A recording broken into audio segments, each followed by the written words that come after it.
So, ladies and gentlemen, Abel is getting to the bag. Tell them to bring me my money.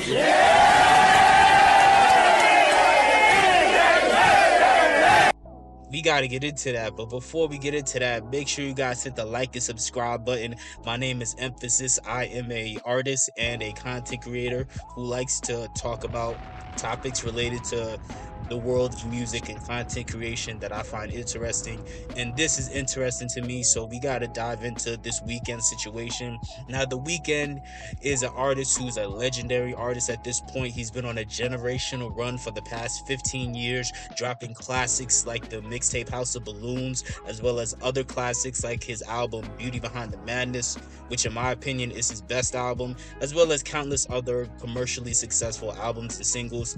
He's generated billions of streams. He became the first artist to get at least 20 songs with at least 1 billion streams apiece on Spotify, I believe.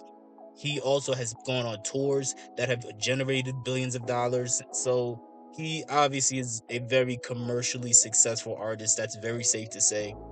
But many artists, once they get to the level like of The Weeknd or close to that level, many of them begin to explore the option of selling their catalog. And there's a lot of reasons you would consider doing it. Sometimes people are strapped for cash.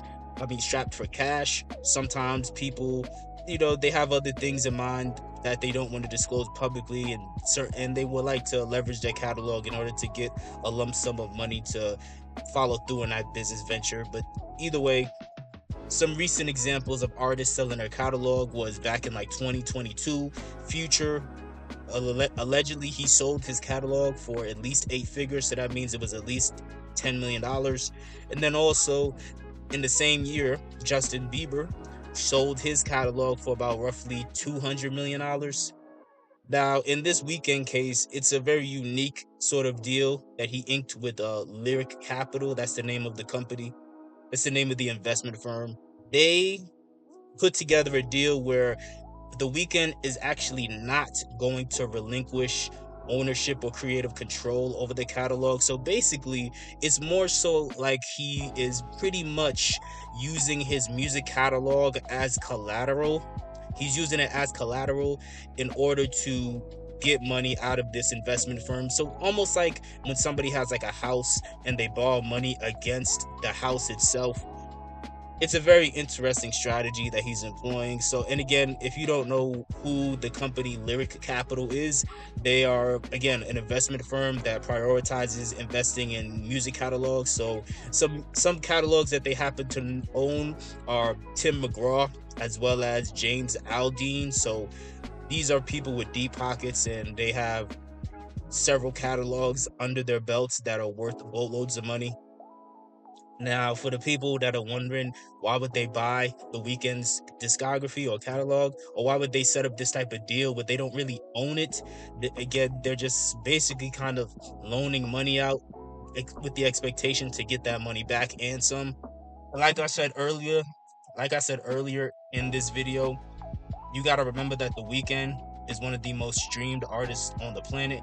Last year, for example, he was streamed 13.27 billion times, which, based on Spotify's pay scale, it's a shitty pay scale. Spotify's pay scale, as well as most streaming services, their pay scale is shitty, but that's neither here nor there.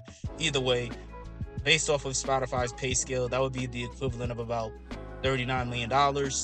Not to mention, The Weeknd has had a lot of success selling physical merchandise, such as, obviously, you can keep in mind he's somebody who has sold a lot of vinyl records. And then also he's somebody who has made a boatload of money touring, very successful tours. So he's a very profitable artist. So it is safe to say that they will get their money back and some. The only real question at that point is how soon will they get that money back? And time will tell. Maybe it's 5 years, maybe it's 2 years, maybe it's 10 years. Only time will tell. It's going to be interesting to see how this plays out, especially because you got to start to wonder what was the motivation behind The Weeknd and his team deciding to do this. Are they just simply running short on money, or is it like a situation where they have a much bigger play in mind, where they want to get into a completely different business venture, or is it a business venture still tied to